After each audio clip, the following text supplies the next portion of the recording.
what's your the what church does uh, the woman go to?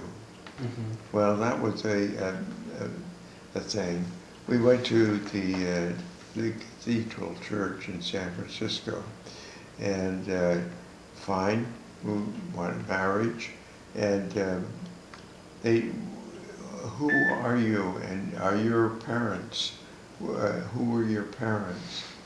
And they said, well, we don't know on his. We'll have to look it up and ask for permission to let you get married. And so we had quite a little bit of a thing to go through there. Oh, wow. It came out all right. Yeah, of And course. they found that she was as much a Catholic as I was, and so it worked out fine.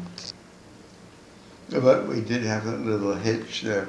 We had to wait a week or two for the archdiocese to get back to us whether she was a Christian. So Wow. I don't know how the Protestants work around that. Oh, wow. But, That was heavy. I didn't know it was that intense. but the Catholic Church was that's the way they handled it. Wow. They meant no harm. Yeah.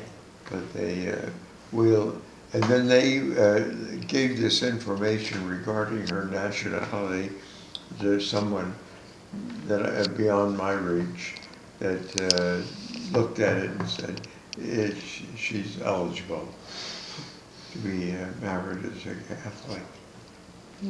Did you know that? It was a slap in the face in a way to Gennie, but we got through it. It was over with. Eastern Europe. Russia. These people from Eastern Russia. Europe, you weren't sure, hey, where They were. It was between Russia and, what was the name of that other country? Poland? What? Poland. Serbia? But at that No, time, Serbia. It was solid Catholic. Serbia? yeah, but where she was right on, in The Poland, line. she was right on a Suffolk or something, and it was right on the Russian border. Yeah. Oh, she was. Between Yeah. Russia and Polish. Yeah. Really? Poland, yeah. And that's where both her parents were Russian? born. And then with all of the war that was going on, Yeah. they ended up moving to Austria. Yeah. And then and then from That's what I'm Austria, they ended up moving, Living in because Russia. of the war, they ended up moving to the United States. Let me give you a little bit of history on what we're talking about here. Eastern Europe covers Russia. Now, the Western countries didn't like that. They didn't like that, and so they want to know what your nationality was. It was so convoluted, you didn't know. And but my wife's father was a coal miner, so that was a clue. A coal miner is the worst thing you could ever be. This poor guy went down. Then the English invented the engine, The steam engine? The engine that you use in trains, and they invented that, and it took coal to make that thing work, and so all of a sudden that became a very important product, and so Gennie was born. Her father was a coal miner.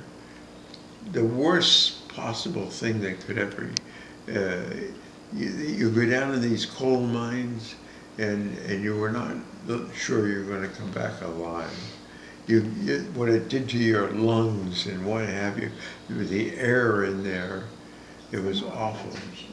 And Gennie used to wait for her father to come, and pick her up, and he always had a little piece of candy, the poor guy, and he'd give it to her, and those were her early things that she recalled about her father.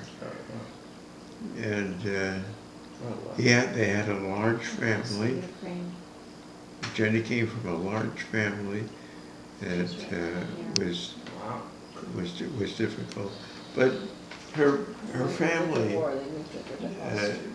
they were all girls, no boys, and the war came, and the girls, one would teach the other. They wanted to become nurses. That was the big thing, become a nurse. And they became nurses. And it just, at the time when the government, the U.S. was, needed it. All the World War II, that we're talking about. And these wonderful women came in as nurses, and that certified them to become U.S. citizens.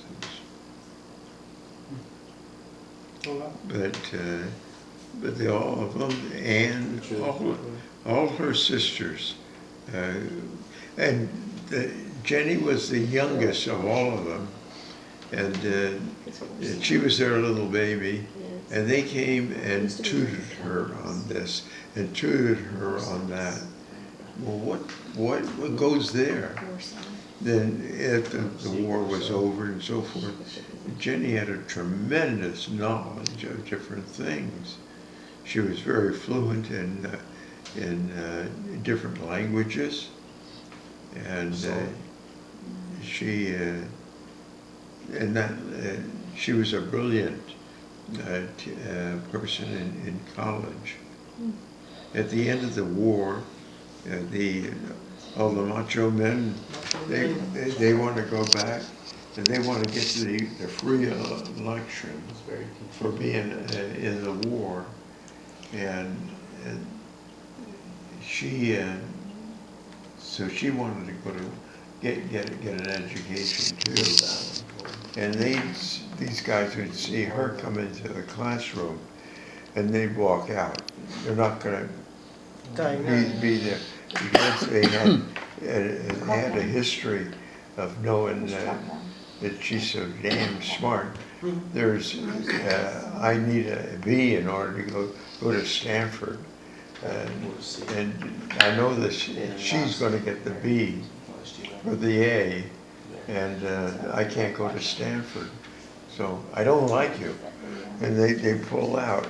So it was when she fell, I was there to have her, because by my standards, she was very good at the community college in Burlington. And she went to the community college in Marin?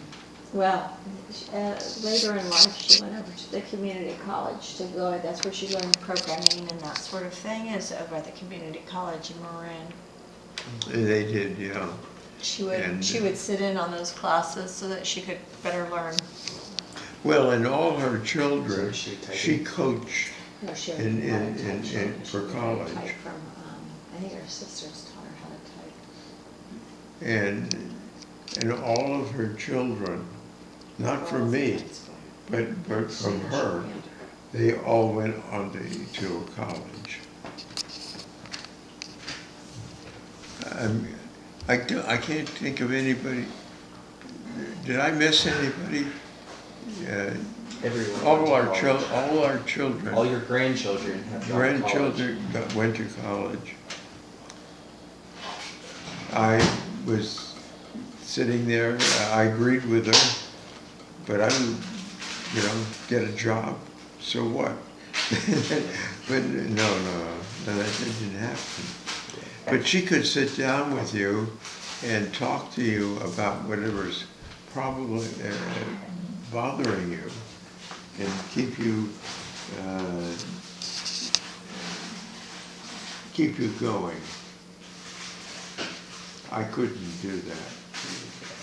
My children would all spell better than me, they know what an infinity was, and all that.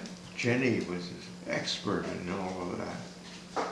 And then she showed it, and all of her daughters, well, and the one son, went on through to college and did okay. Did very well.